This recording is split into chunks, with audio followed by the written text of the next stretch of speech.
नमस्कार, नई परख के राष्ट्रीय मुद्दा कार्यक्रम में आपका स्वागत है और हमारे साथ प्रोफेसर अभय कुमार दुबे हैं, जिनसे हम देश की राजनीति के बारे में कुछ सवाल करेंगे। कार्यक्रम को आगे बढ़ाने से पहले मैं सभी दर्शकों से अनुरोध करूंगा कि वे नई परख चैनल को सब्सक्राइब करें, हमारे साथ नियमित रूप से जुड़ें। अभय सर नमस्कार। नमस्कार। आज मायावती जी ने सुबह-सुबह एक प्रेस कॉन्फ्रेंस की जिसमें उन्होंने एक लिखित बयान पढ़ा।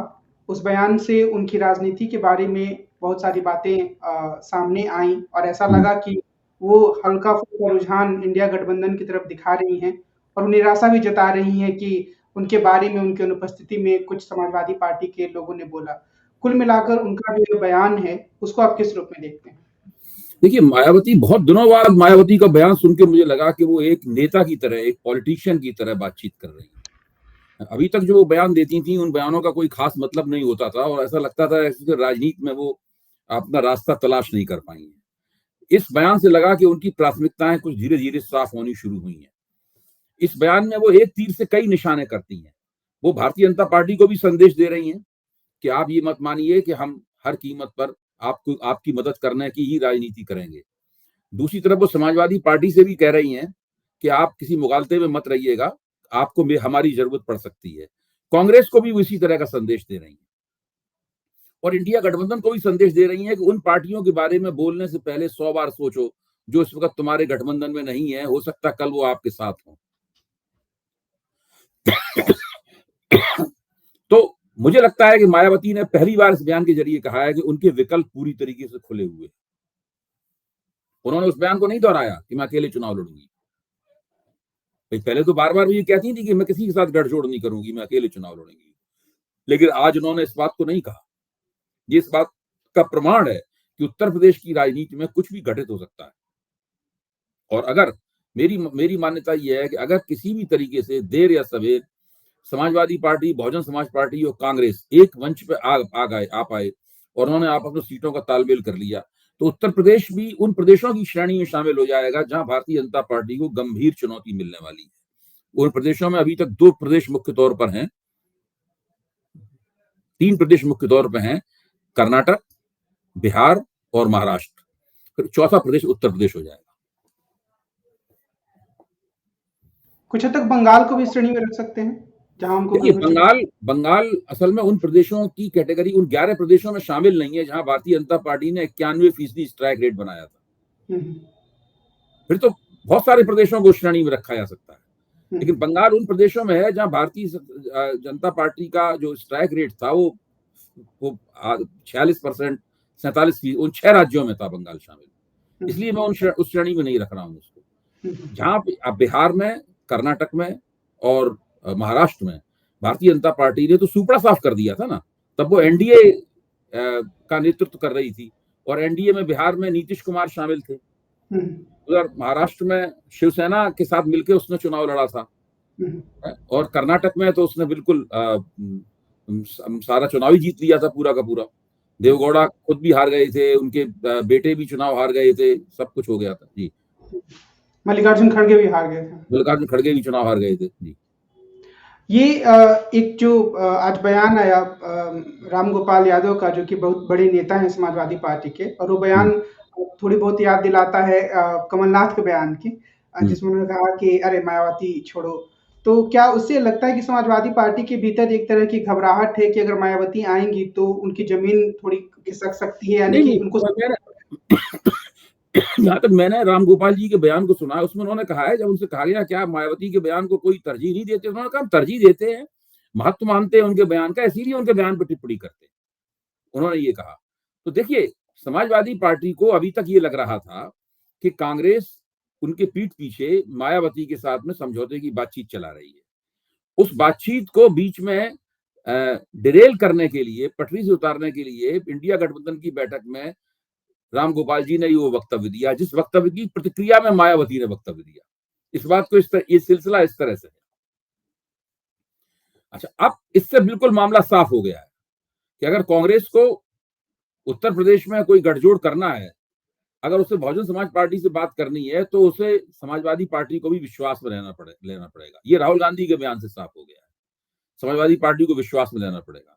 और दरअसल कांग्रेस दोनों में से किसी से भी बातचीत करती है तो उसको अपने विकल्पों को खुले रख के बातचीत करनी पड़ेगी। कोई खुफिया बातचीत अगर कांग्रेस करेगी तो गड़बड़ होगा। और दूसरे, चूंकि बहुजन समाज, क्योंकि समाजवादी पार्टी इंडिया गठबंधन की सदस्य है, इसलिए उसको विश्वास में लेना कांग्रेस का पहला काम। तो क्या इससे हम कह सकते हैं कि कांग्रेस की जो भूमिका है वह तुलनात्मक रूप से ज्यादा महत्वपूर्ण हो जाती है, हालांकि उत्तर प्रदेश में वो तुलनात्मक रूप से बहुत छोटी पार्टी है इन दोनों दलों के मुकाबले? देखिए, सवाल ये छोटी बड़ी पार्टी का यहाँ पे नहीं है, है? सवाल क्या है? सवाल ये है कि पिछले विधानसभा चुनाव में अखिलेश ने दिखाया है कि भाजपा के खिलाफ पिछड़ी जातियों की एकता कायम की जा सकती है और उसके साथ में अल्पसंख्यक वोट जोड़कर एक मजबूत चुनौती बनाई जा सकती है। ये उन्होंने विधानसभा चुनाव में दिखाया है। तो अखिलेश के पास दो कोण पहले से हैं, अल्पसंख्यक वोट पहले से हैं और पिछड़ी जातियां पहले से हैं। उनको एक तीसरे कोण की तलाश है। तो तीसरा कोण जाटा वोटों के रूप में मिल सकता है और कांग्रेस के जो 6-7% वोट हैं, जिसमें समाज के दूसरे तबके जो ना दलित हैं, ना मुसलमान हैं, ना जाटा हैं, उनके रूप में आते हैं, जो ट्रेडिशनल कांग्रेसी वोट है, वो उनके साथ जुड़ सकता है।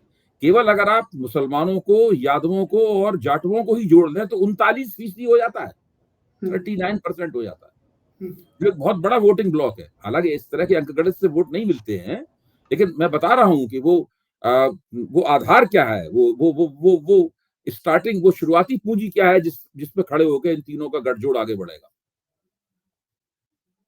तो आज के दौर में, मतलब आज का जो बयान है उसके संदर्भ में जो राजनीतिक बहसबाजी चल रही है, उसके आधार पर हम कह सकते हैं कि मायावती की प्रासंगिकता पूरी बची हुई है उत्तर प्रदेश की राजनीति में, और हर कोई मायावती चाहता की है कि उनके साथ प्रासंगिकता जुड़े। बची रहेगी अगर वो विपक्ष के साथ रहती हैं।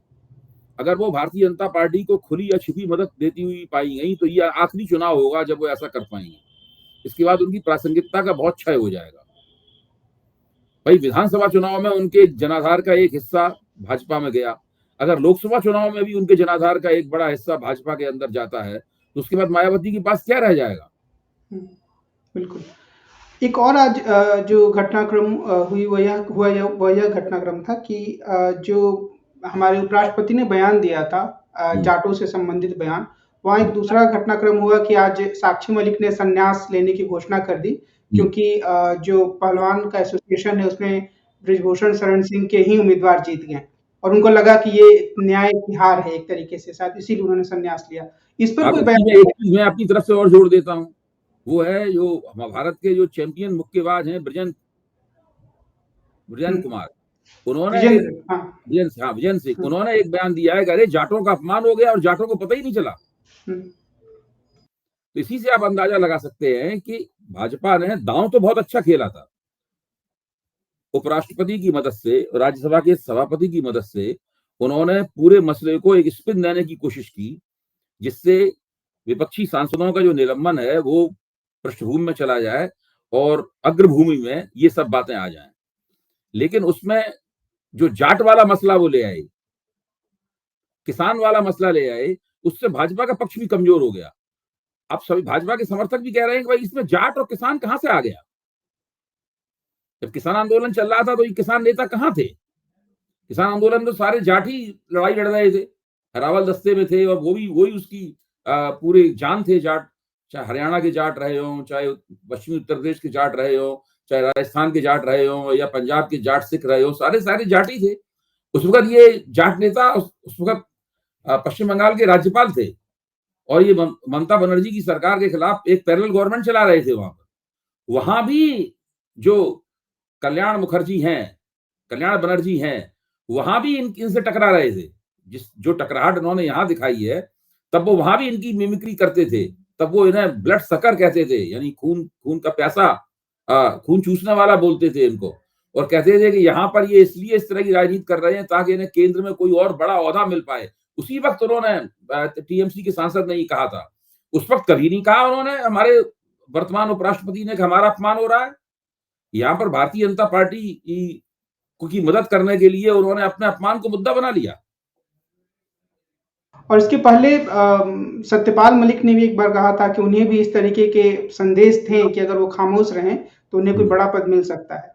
तो निश्चित रूप से वर्तमान उपराष्ट्रपति ने उसका फायदा उठाया, भारतीय जनता पार्टी के नहीं, पक्ष में से? ये तो जिस समय वहां पर ये सब कर रहे थे और दिन रात ममता बनर्जी को संविधान के उपदेश देते देते रहते थे, इनकी एक खास तरह की शैली है, इसीलिए उनको खास तरीके से इनकी मिमिक्री भी की जाती है, कर रहे थे। उसी वक्त लग रहा था कि ये कोई बड़ा राजनीतिक खेल खेल रहे हैं, और जब इनको उपराष्ट्रपति पद का उम्मीदवार बनाया भाजपा की तरफ से, तभी स्पष्ट हो गया था। और जब से उपराष्ट्रपति बने हैं, आप देखिए पूरा भाजपा का और राष्ट्रीय स्वयंसेवक संघ का जो एजेंडा है, पॉलिटिकल एजेंडा है, उस एजेंडे को ही लागू कर रहे हैं, चाहे वो कहीं भी भाषण दे रहे हो। क्या एक तरीके से वो सफल राजनीतिज्ञ उन्हें माना जाना चाहिए कि काफी अच्छे राजनीतिज्ञ हैं? भाई, हर जगह वो अपने आप को अगर प्रासंगिक सफलता बना का लेते हैं। मानदंड यही है कि आप विवादास्पद हों, आप सारी लोकतांत्रिक मान्यताओं को ताक पे रख दें, तब तो आप यही कीजिए। भाई, वेंकैया नायडू भी तो उपराष्ट्रपति थे और संघ परिवार से निकले हुए उपराष्ट्रपति थे, वो भी राज्यसभा के सभापति थे।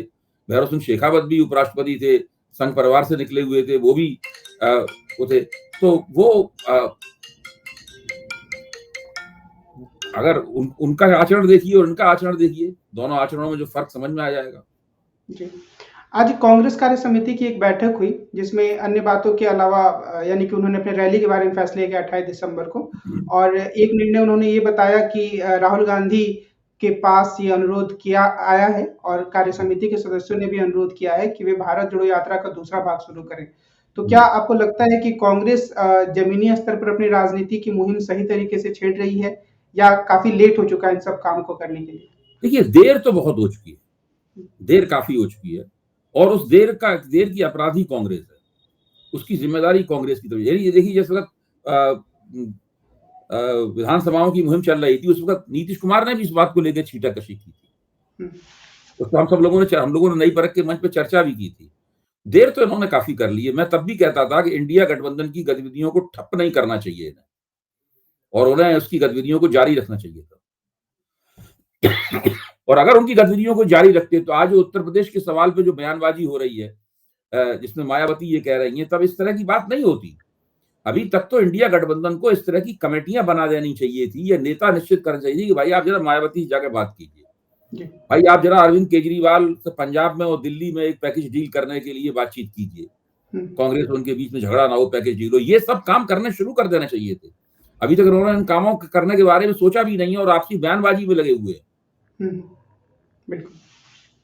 तो एक और जो महत्वपूर्ण बात है वो ये कि जो मैंने सवाल में पूछा था कि क्या अभी जो भारत जोड़ो आंदोलन जैसा, भारत जोड़ो यात्रा के भाग 2 जैसा कोई प्रयोग कांग्रेस करती है तो उसका कोई असर पड़ सकता है? देखिए, अभी उस काम के लिए देर हो गई है। पहली भारत जोड़ो यात्रा से राहुल गांधी को लाभ हुआ, कांग्रेस को लाभ हुआ, इसमें कोई शक नहीं है।